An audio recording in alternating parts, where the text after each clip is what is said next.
Welcome to the Amazing Truth Podcast, a podcast where we focus on real issues and have real talk, and as always, provide a biblical perspective. We hope that you will be blessed as you listen.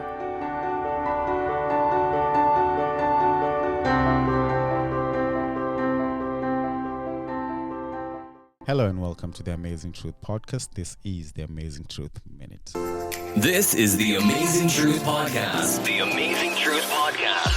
Listen to us on Spotify, Apple Podcast, Google Podcast, and Stitcher. Like us on Facebook at the Amazing Truth Podcast. The Amazing Truth Podcast. Real issues, real talk. For the Amazing Truth Minute, today we'll focus on 1 John chapter 3 and verse 1. And it says, "See what great love the Father has lavished on us, that we should be called children of God." And that is what we are. You see, folks, in a culture that places a high premium on social status, wealth, appearances, pedigree, and titles, it's tempting to fear that we will fail to measure up. But God has given us the title children of God, from 1 John 3 verse 1. And since we are children of God, our culture doesn't get to define our status. Jesus does. Our worth was settled at Calvary when the sinless Son of God chose to die on our behalf so we could be reconciled to the Father. As recipients of such an act of grace, we have every reason to be the most joyful and thankful people on the planet. Our status as children of God means we have nothing to prove. There is no need for us to strive to climb to a social ladder or attempt to show others we measure up. Christians are called to bear fruit with the goal of bringing glory to God rather than ourselves. That's John 15 verse 5. As people who have nothing to prove, we are free to live productive lives for the glory of God and in service to other people. And that is the Amazing Truth Minute. This is the Amazing Truth Podcast. The Amazing Truth Podcast. Listen to us on Spotify, Apple Podcast, Google Podcast, and Stitcher. Like us on Facebook at the Amazing Truth Podcast. The Amazing Truth Podcast. Real issues, real talk. We are back like we never left. Kenan, the money talk has got me thinking. Oh, and last time how we finished? Yeah? Troy shared his most embarrassing moment. He's in a restaurant, anniversary, like that's your anniversary, right? Mm-hmm. You're seated there with your wife. Pregnant wife. And you cannot afford to pay for a meal. Hey, what has been your most embarrassing moment? Financially? Mm-hmm. Man. Wow, Israel. Tell us yours. I think of mine. Because I'm trying to pick one from the shelf. I'll get back to that. I think I'll get back to that. You ambushed me on that one. Even me. I thought you make these mistakes frequently. You'll have several.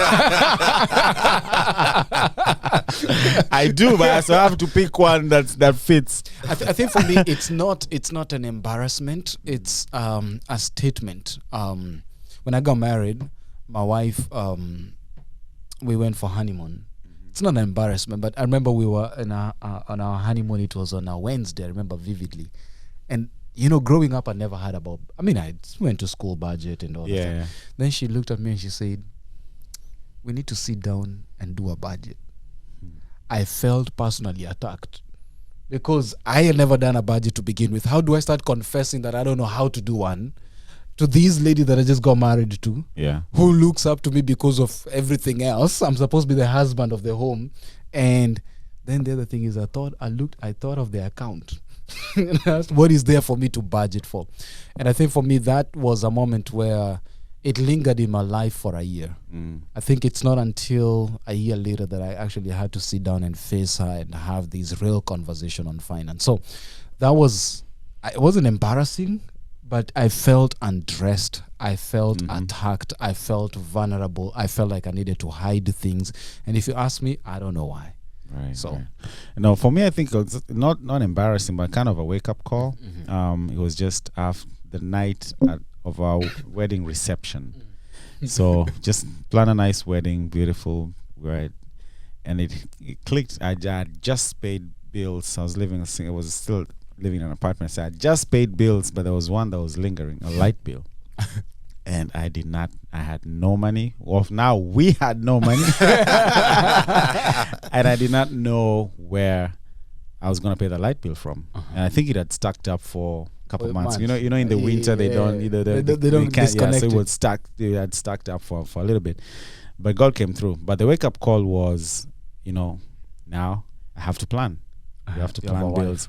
But I turn it as a testimony to right before the end of the wedding, the reception. That I think we were just sitting, we were cleaning. Remember this lady that passed on from your church, Nyamwaya's? Yeah, Josephine. And the husband. They came and handed me a check. It wasn't Josephine. I know Jerusha. They came and handed me a check. This almost this exact amount of what I owed for the light bill. Praise I the know. Lord. So it's a testimony. So, shout out to the Nyamwayas. They came through for me that night. So again, that was a wake up call. Like, okay, now we have to plan. I have to plan because I have another mouth that we have. So it was a wake up call. I think the reason I start this podcast that way is because I think everybody goes through that wake up call. Yeah. Everybody goes through that experience, and it's either you get stuck there or you start working towards your way out of that very specific experience. I'm just thinking of Kenan. You're supposed to be enjoying your reception, Right. but you're thinking of a light bill. Hey, man, you bring a wife home, there's no lights, she can't warm her food, my friend. And I use that to say that when we're in this situation, it steals our happiness. Yes. Oh yeah. It's just moments where we are supposed to be there, we are no longer there. We're not there because there's something we're thinking of. Right. And that whole experience, right? Yeah. So let's go to the expert. Oh yeah. Yeah. Oh, you're talking about me? Yeah. Expert of You gotta stacking. warn me. You gotta warn me, man. But so Troy shared with us, man, if you didn't listen to the previous podcast, I don't think you have business in this one.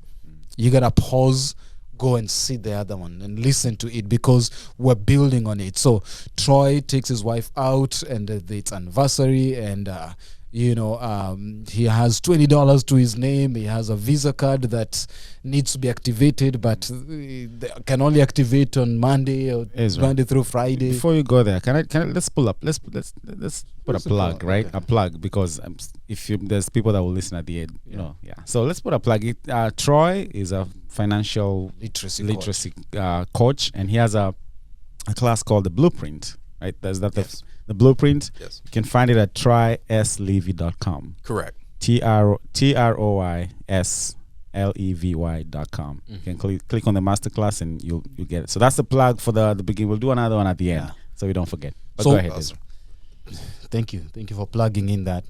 I think what we're here to do, gentlemen and ladies, is we gotta get out of this cycle that we're stuck in. It steals joy. It robs us our full vitality of who we ought to be and showing up how we ought to show up because of the things that are weighing on us. So this segment is going to be serious business on how we can get out of that. And trust me, we will not cover everything here. That is why you have to enroll. You have to enroll in this segment. Is it going to cost you something? Oh, yes, it's going to cost you something because he has materials. Like he has budget content. He has all those things you have like workbook. Digital workbook, access to all 7 sessions, 7 lessons, plus a bonus 8th lesson on negotiating, how to negotiate your salary, negotiate major purchases and whatnot. It'll just give those basic tools of negotiate. So you get all of that for the class. You need to negotiate. Is there Black Friday? All right. So we dive right into it. So Troy, this is the embarrassing moment and you're like, I gotta turn it up. So how do you start turning around? What do you start doing? Do you sit with your wife? Walk us through that journey. Yeah, so we went home that day, and of course, with our tail between our legs, like little dogs going home, kind of licking our wounds. But I mean, what are you gonna do? Cry about it at that point? It's already happened. or are you going to do something about it? And we determined, we're going to do something about it. We're not going to sit here and lick our wounds, feel bad for ourselves, and we're not going to let it happen again. So that's when we started getting serious about being on a plan. And so, the blueprint plan, this is what we did. The course that Kenan did put the plug in for. It's going to give us the steps, and there are 10 benchmarks along the way in that course that we did in order for us to do well for ourselves financially. So one of the first things that we did, and we had already been givers or sharers that whole time. That's one thing that both of our parents instilled in both of us, that we give towards, help buoy up, if you will, the causes that we value. So that's one thing that we always consistently did and we never stopped doing. And we continue to do that. So we very well could have said, hey, we want to get out of debt, or we want to do this with our money. Why don't we stop giving the 10% plus the extra that we had? We've always given, not always. At that point, we had been giving 20% of our income away, sharing that with our faith community, and we didn't stop because we believed that, just based on our religious conviction, that those were things that we would continue to do. And then from there, we made a decision, we're going to stop borrowing, right? Because it's gotten us in trouble so many times, from my credit card that I had, that I already shared the story with about last episode, to the timeshare that I also talked about. These borrowing had never done well for us. It had given us things. We had borrowed to purchase a car, but the high interest rate that we had in order to pay that off, it wasn't a good thing. And so from then on, we started paying cash for everything not called a home, right? And which means that we didn't get, we weren't able to get newer cars. We couldn't afford that cash, but we were able to buy cars that still ran well. Yeah, right, They were right now. I drive a 2009 car. We have a 2009 and a 2013. So at this point, let's just say both of our cars are like 10 years old or more, and they still run fine. They're, nothing wrong with it. Is it the fanciest, newest car in the world? No, it's not. But it gets us from point A to point B. So that was one of the things that we kind of switched in our minds, that hey, we're not going to borrow from here on out. So even now, my wife is in school. She's a nurse, becoming a nurse practitioner. We very well could have easily said, let Sally Mae handle it, and we'll just deal with Sally Mae later. But we've been down that road before. Yeah. Literally, we had most of our $100,000 of debt was mostly Sally Mae, and it was killing us, and we didn't want that anymore. So right now, and she graduates in about 7 months or so. In next year, August, we've been bootstrapping or cash flowing her education. Now, has that been tough at times? Sure. But I'd much rather not owe anyone, after we pay the school, that is, not have interest and fees and whatnot, and, just kind of take the L now instead of taking the L with Sally Mae later. Right? So we've been kind of, living below our means. That's the decision that we're talking about. We've lived below our means for years now. So much so, we bought our second house in 2018, 2019 or so. And, I did borrow money for the mortgage, which is, I understand most people aren't able to buy a house cash, right? So that kind of debt, it's fine within certain strictures, parameters, right? But I knew exactly how much money I was gonna, I needed for it, and it wasn't a whole lot. Because we had sold our home before and bought this one, so we were using some of the proceeds from that previous sale to buy this home. So I was curious. I said, all right, well, how much would you actually let me borrow? I'm asking the mortgage officer this, even though I knew exactly how much I was going to borrow. And they told me that they would let me borrow 3 times more than what I was about to borrow right then and there. And that's tempting. It is. It is. And I'm like, man, I could buy literally a house with a pool and with so many other things. And I was very tempted to do it. But I'm like, all right, if I do that, then I'm not going to be able to have the room we're not going to have the room in our lives, the freedom to do the things that we want to do. Now, mind you, we bought the house before my wife started school, but we had the long-term plan. We knew that she wanted to go back to school eventually, and pretty soon. I think she went back like a year or so after we bought that house. And we knew that, all right, if we spend more per month on a home, we're not going to be able to bootstrap her education. Then we're going to have to borrow or, pull from other places where, it just didn't fit our values. So what helped us to really fit into our values was living below our means. That was one of the most important decisions that we could have ever made. So, man, how long did it take you to pay off the $100,000 debt that you had? Yeah. So by that time, it wasn't $100,000 anymore. That was total what we had borrowed from the time we started college until that point. And of course, as time goes on, you're paying some things, but at that point in 2015, when we had that super embarrassing moment, we had, I think it was probably about $67,000, almost $70,000 that we still had to pay off. So that took us 22 months to pay all of it. Yeah, roughly 2 years. So we started, that happened in August. We started, let's say September, October-ish, to like be serious. We started being super serious about it. And we ended in December of 2017. I remember paying off that last student loan, and we rejoiced and we went out to eat.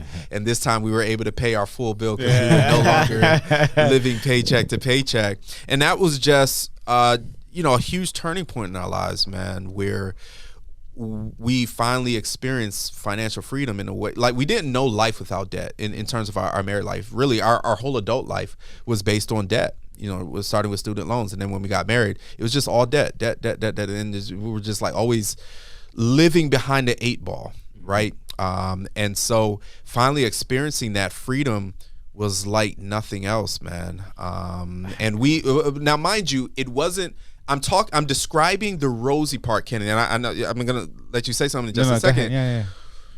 It was rosy in December of 2017. We experienced the freedom, but the road to get there was a tough road, and that right there is what most people don't want to go through in order to get to financial freedom. But there's always a price to be paid, always. So you either continue living life the way that most of us live, which is a life of debt and whatever the opposite of financial freedom is, and you keep paying that for the rest of your life, or you can go hard for a couple of years or however long it might take you to get out of debt. That's going to be painful, but we figured that the pain of 2 years would far outweigh the pain of the rest of our lives, right? So we lived way below our means for about 2 years or so, meaning we weren't really going out to eat like that. My wife would take her lunch to work most days. We had simple meals. I didn't buy clothes. Literally, that whole 2 years, I didn't buy clothes, except for I had to do a wedding, participate in a wedding out of town, and I forgot my tie. I went, bought a tie. As soon as the wedding was over, I went back to the store and I returned it. Those kinds of things, we were like, that's what we were doing. My wife did her own hair instead of going to the hairdresser. She did her own nails instead of going to the nail shop. Like, we took L's all over the place for 2 years in order to have a great life. Yeah. Our ladies over there. But mind you, I had to cast a vision, man. I had to cast a vision and let her know, hey, there's something beautiful on the other side of this. Babe, can you just journey with me for give me 2 years, and I'm going to give you a whole lifetime. And my question was, how do you attain that mindset and maintain it? Yeah, I think it was easy for us because we had that embarrassing moment and we never wanted that moment again. And along the way, even though we didn't have embarrassing moments like we did at that restaurant that day, it was just tough times. It's like, all right, we want to go places, we want to have certain experiences, but we're just not able to do it because we're living paycheck to paycheck. Now, we could fake as if we have it, but we really don't. But after a while, like, who wants to keep faking for their whole lives? We didn't want that. And so, it was just a lot of vision casting, not just initially, but along the way, in order to keep on the road to what we figured was success. And a whole lot of discipline. Absolutely, yeah. Wow. Yeah, a lot of prayer. It took all of that. I mean, it's making it practical, Ezra. It's easy. It's easy to go to a store and spend. I mean, there's that feeling of contentment. I just worked 2 weeks. I got this paycheck. It's Thanksgiving. I wanna. Black Friday. It's hard to attain that. Cast the vision and go towards it. It's hard, but it's doable. It's hard, but it's doable. And prayer and just discipline and all that. It's a testimony. I'm trying to. Can I speak you passionately? I almost asked, have you cleared yours? Oh man, yeah. But I'm telling you though, it's just easy to when you're out there, at work, and you just go into a store and try get food. That's $20 you didn't plan to spend, but you spent it. Yeah. So here's a question. It's only $20, $20. but Right. you do that several times a week, and guess what? Before you know it, you spend about $1,000 in restaurant, for that month. So it's easy to do that. Let's make this even more practical. Troy, why is it a lot of people have gone to school? We've learned budgeting. We have learned all these. You've listened to workshops, seminars, webinars, sermons, all these. But people still struggle. Where does the disconnect Where's the come? line? Yeah, like where, they say. where is it? Yeah.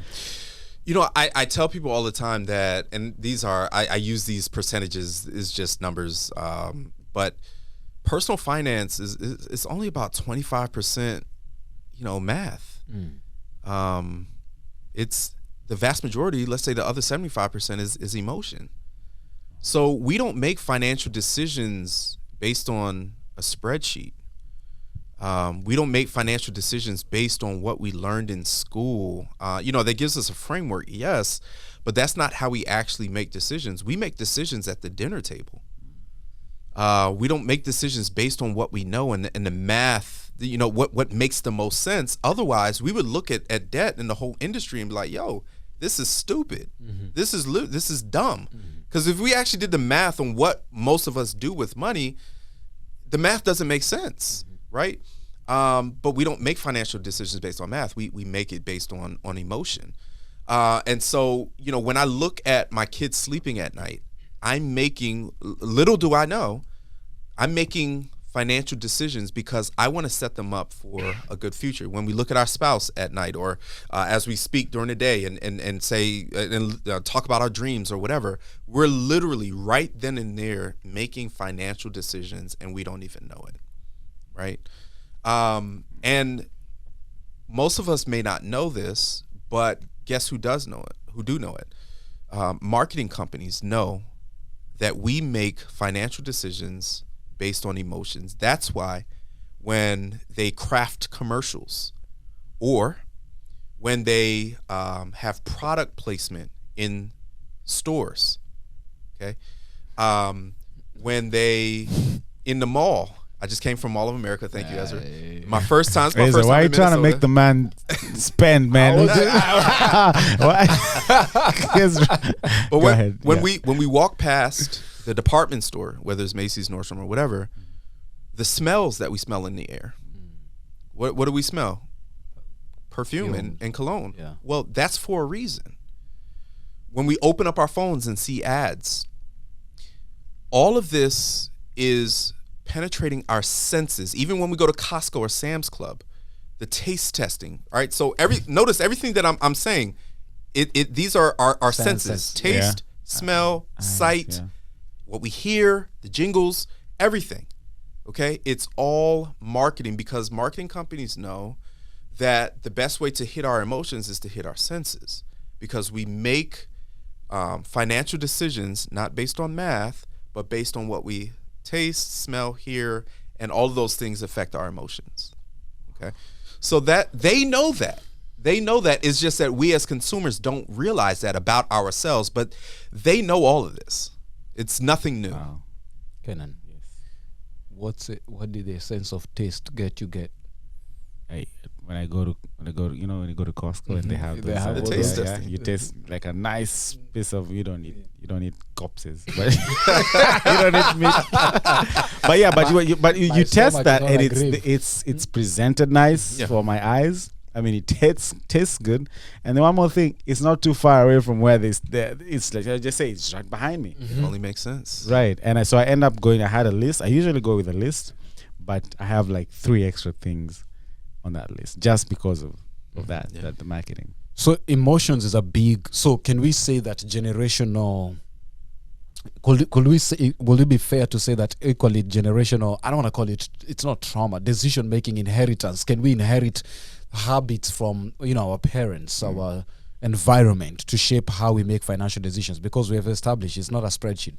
Yeah. It's all this. Does that play a role? I strongly believe so. Whether that's through DNA and or through environment, how we're raised and the family that we come from has everything to do with just about everything for everybody.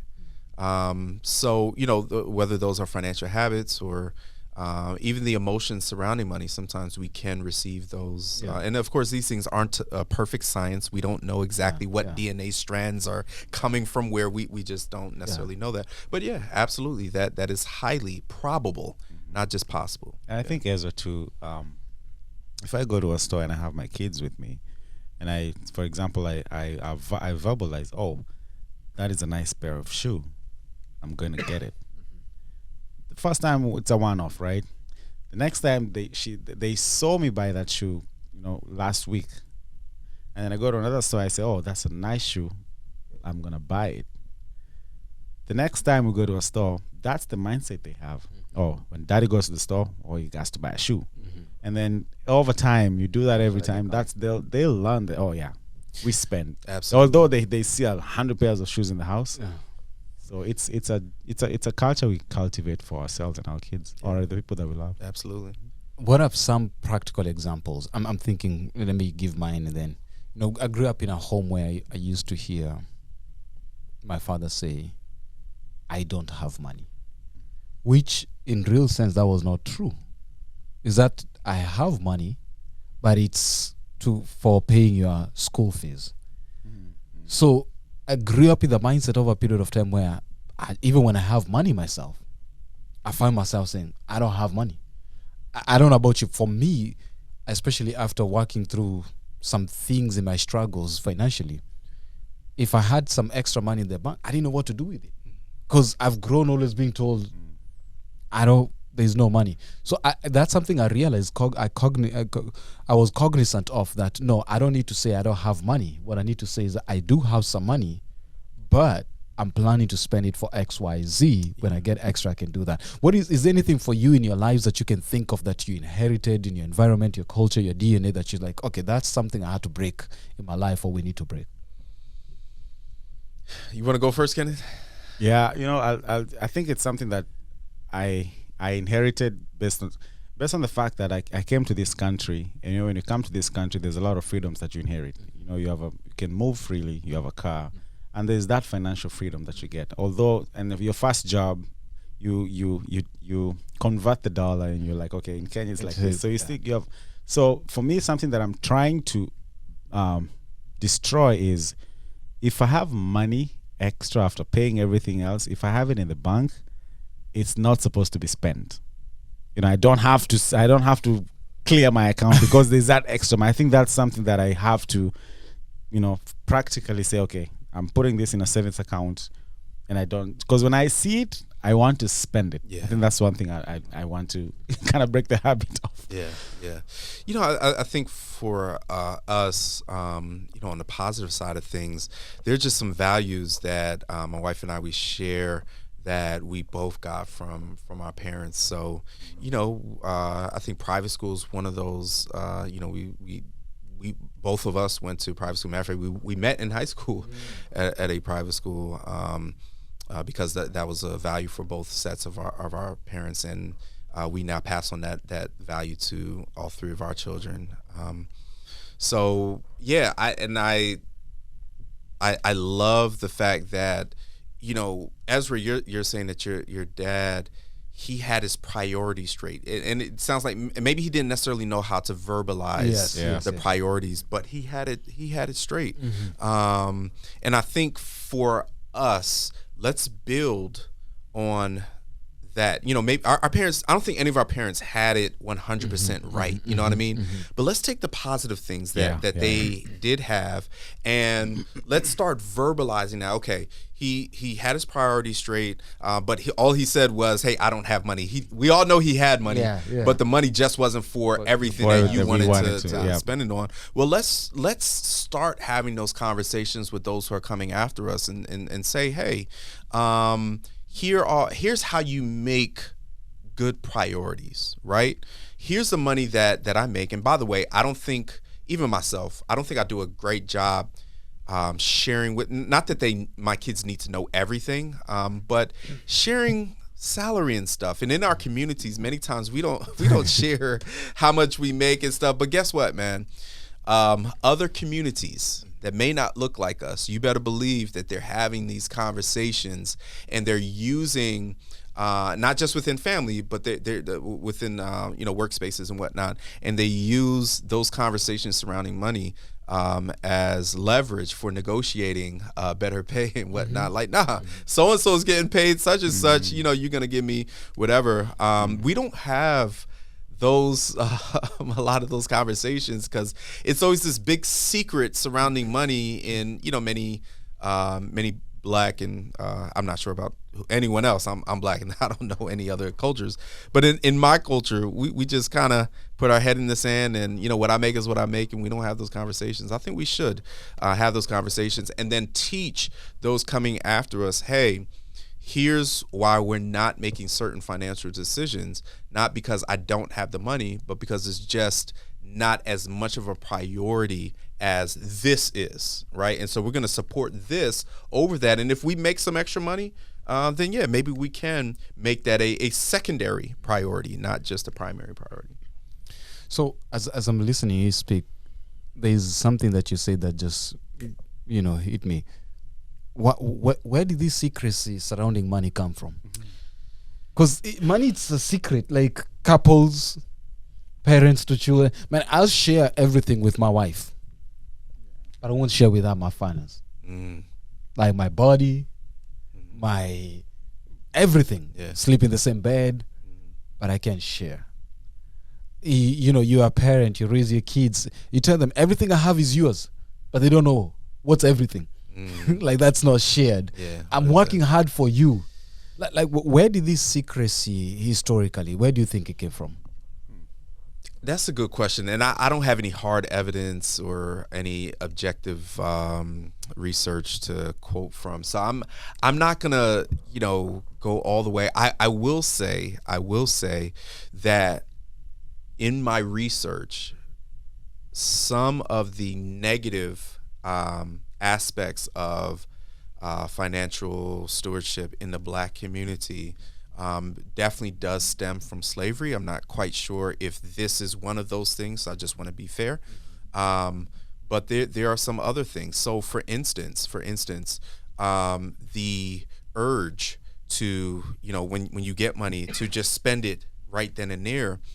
What happened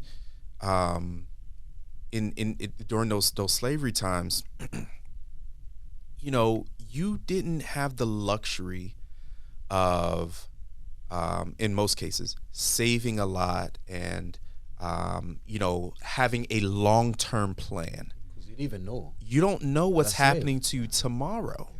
So, and plus, you're going through trauma, you're suffering a lot.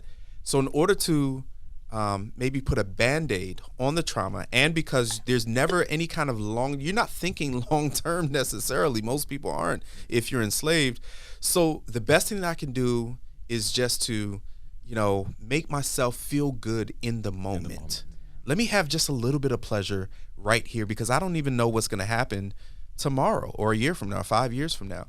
And we see many times in the Black community that some of those same practices are we sometimes, and I'm just speaking very generally here, people will buy a pair of Jordans instead of paying their rent. Or, how do how do you have your rent unpaid or your light bill unpaid, but you're dressed very, very nicely, and many times those same trauma based spending or financial decisions are still going strong in the community because, hey, look, I'll never be able to have anything long term. So the best thing that I can do is just at least have a little bit of pleasure in the moment, whether that's looking good in the moment or whatever it might be. So, that's just one example. Yeah. And I think that concept, just to add on that the concept of you only live once. Yeah. You've taken it literally. Yeah. YOLO. So I want to spend, and I think that's kind of what I alluded to myself. When I have money, I want to spend it. So I think, just that. It takes a lot of just breaking the habits and, again, passing it down to the people that we love. Yep. As we do this, sometimes it can be hard to break those habits by yourself. That's why we have Troy here, because this is what he does. This is what he does for a living. You just hit him up and set you up with class and walk with you through this journey, so that you're not feeling like you're walking by yourself. As a couple, parents who have kids who are starting to work now, we're gonna lay those foundations now before they actually start spending. That's right. Like this is the time for us to actually start doing that. As we start wrapping up here shortly, how do we build generational wealth? Now let me give context to this. We've seen a world where there's a lot of unrest due to social injustices, right? We see that in North America. But if you go even to the third world countries, you hear them talking, if it's Kenya, ni unga, they're talking about it's all that we can make ends live. I mean, we can make ends meet. And every single time we protest, we go out there, we protest, something small is thrown, people go back, and then we're back to the same cycle. How do we get out of this rut? Yeah. Ezra, I'm a big believer that money talks. Okay. So, and I believe in protesting. I've gone out and protested. I protested when too. Eric Garner got choked out. This was on Staten Island in New York. I protested there on Staten Island with Reverend Al Sharpton and others, and hundreds, thousands of others. So I'm not against protesting. I'm very much for it. But as you said, we can protest and then go back to our homes and nothing changes. But what does create change is when you start messing with people's money. That's when people start really listening. Yep. Right? Yep. So with that being said, I'm a huge proponent of Black communities or whoever else who might experience injustice or whatever of controlling the money. So look, man, say what you want about Kanye and Kyrie, and we know these issues. I'm not going to speak a lot to it. We don't want to be banned. Yeah, well, but just understand that the communities that were most affected by what was said or retweeted or whatever were Jewish communities. Now, Jewish communities, one thing that we know about them is that, in general, they control a lot of the money in their own neighborhoods. Okay, so if they say, "Hey, we want Kyrie to apologize," or "We want this," or "Want that," or we're going to withhold support from certain entities, people jump. Why? Is that because Jewish communities are more valuable than African American communities or whoever else? No, absolutely not. All humans are equal and should be given equal weight. However, money talks more than the concept of equality. Mm-hmm. Okay? Now, I'm not saying that should be. I'm just saying what is. Mm-hmm. So Jewish people run a lot. You go. I'm born in Brooklyn, right? Lower East Side, Jewish, period. Okay. So when the Brooklyn Nets need support or they need, whatever with Kyrie, when they say, "Hey, we want this, we want that, we want that," people jump and they react or they act. And, that is what it is. Yep. So we can burn stuff down and, and I'm not advocating for that. I'm just saying that stuff doesn't really work. What works is us controlling our own economy. And I'm I believe that doesn't happen until we start operating based on cash and not credit, not debt, I'm saying. Okay. So think about Jewish people in Jewish communities, wherever they are. In general, man, they don't operate with credit and with debt, man. All right? If they want something, they pay cash for it. So I used to work in Jersey City. A lot of Jews are coming over from Brooklyn to Jersey City, because it's less expensive, so on and so forth. People are just being priced out of Brooklyn. That's what it is. So they're coming over to Jersey City. I went around the corner. Now I worked in the hood. I went around the corner. The organization that I worked for had like another building around the corner. So I walked over there one time and I'm like, man, there's a lot of Jewish people around here now. In the hood, I'm like, man, what's going on?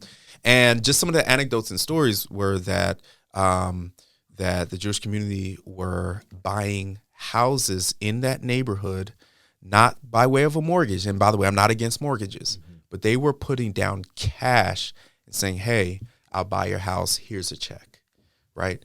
That's how they operate. They're not messing with Sally Mae and they buy stuff cash, man. And that's how they control their own economy and do their own thing. So I think it's high time for all communities, not just Jewish, not just Black, but all communities to do that so that they can have power. It's interesting you say that because I'm thinking about the civil rights movement.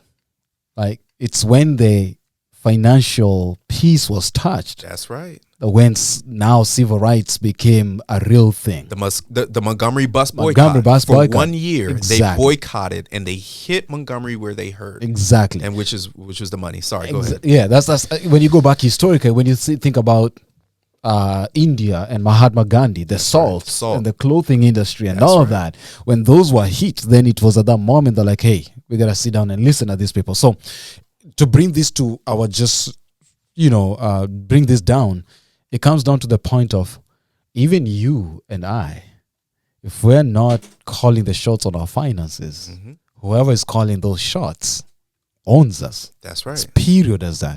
It could be McDonald's. Yeah. It could be Macy's. Yeah. It could be all this. And I'm not saying all these things are bad, but there need to be intentional, conscious decision that I'm saying I've looked through my numbers and everything makes sense. I can go this direction now. I love what King Solomon, I think all of our listeners and viewers would know who King Solomon is. Well, he wrote this book in the Hebrew Bible called Proverbs. And Proverbs chapter 22, verse 7 says that the rich rule over the poor and the borrower is slave to the lender. All right. So that's just a general observation that anywhere you look, America, Babylon, Israel, in any phase of the world history, that's what it is. The rich rule over the poor and the borrower is slave to the lender.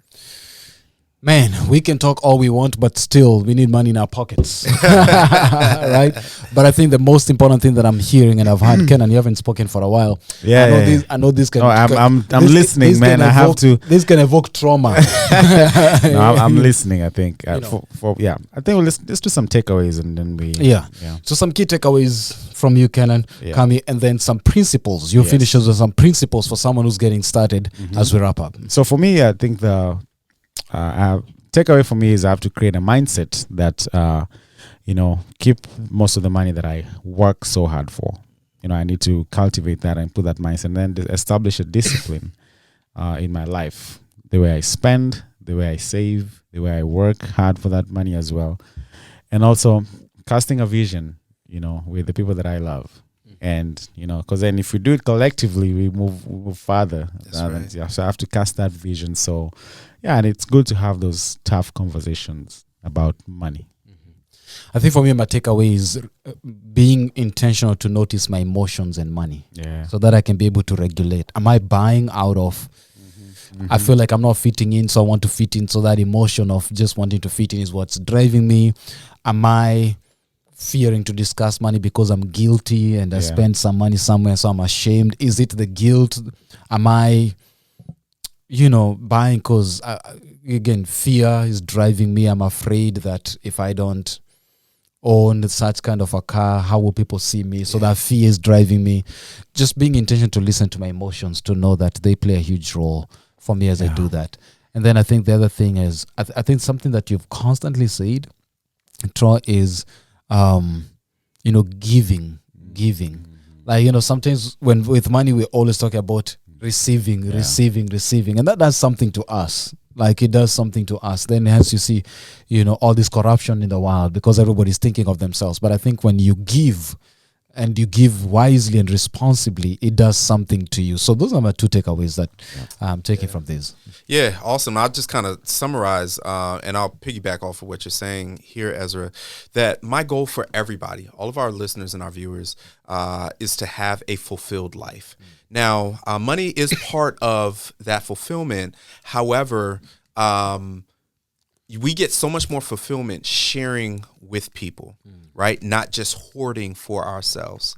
And so I start the blueprint journey with, hey, man, make a decision to share something with somebody. Now, if you're a Christian, you might have certain religious convictions surrounding how much to share or whatever. I'm not here to judge this or that, honestly.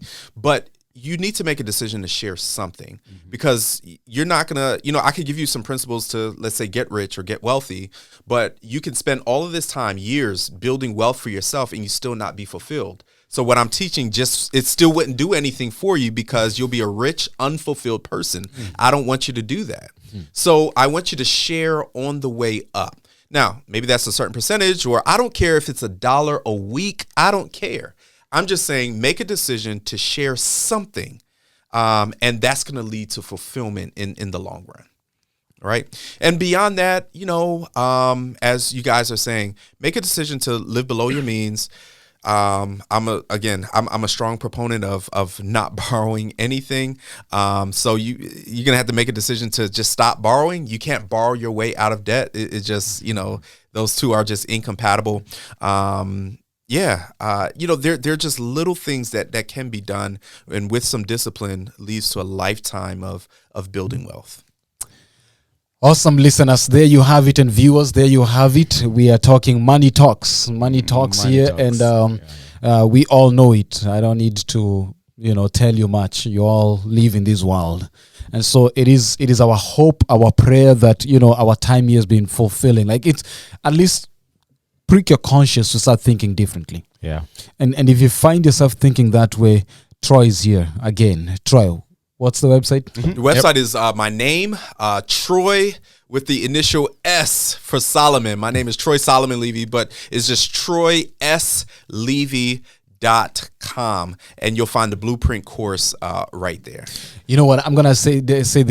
You can, when you call or reach out, just say, "Hey, Amazing Truth Podcast. We know that you heard from these, and we can work together to see if we need to support you walk through this journey." It's not just a matter of just saying you go there, because I know I had fears to have these conversations, and if you're one of those, we can do a small group. We can put a code. We can do whatever we need to do so that we start walking this journey together. So it's right. Yeah, just to add, you're saying, don't let money be a hindrance for you to get this course. If you feel like you are being convicted to try this, to undertake the course, just reach out to us, and we'll put in a good word with Troy. We'll make it happen. That's what we're trying to say. Awesome. And if at any point, I haven't really thought through this, I hate putting this out there, but I would love to at some point, if you come back to me and say, hey, can you just do a coupon code so our folk can get like 10% off or something like that? I'm more than willing to do that. So just reach out to Ezra, reach out to Kenan, and we'll make that happen. Yeah. It's not a problem. I want you to do well with your money for you and your family. Yep. What do they call black what? Black wealth? Black Wall Street? Black Wall Street. I don't know what they call it. Anyways, because I'm black, I had to say something black. Anyways, having said that, we're going to end this show here. It's been real. It's been nice. It's been good. Be sure to catch Troy in many other areas. He used to do a podcast. He's coming back soon. We will let you know once it's back, so that you can be able to follow him there. Has some good gems, some good stuff that he teaches. And hey, you owe 67,000, 100,000. He's a walking testimony. He is there. He's no longer there. So that can be you. That has been our time. Peace out. Until next time again. Thank you for listening to this episode of the Amazing Truth Podcast. We hope you were blessed as you listened. Don't forget to share, like, and subscribe. God bless you, and see you on the next one.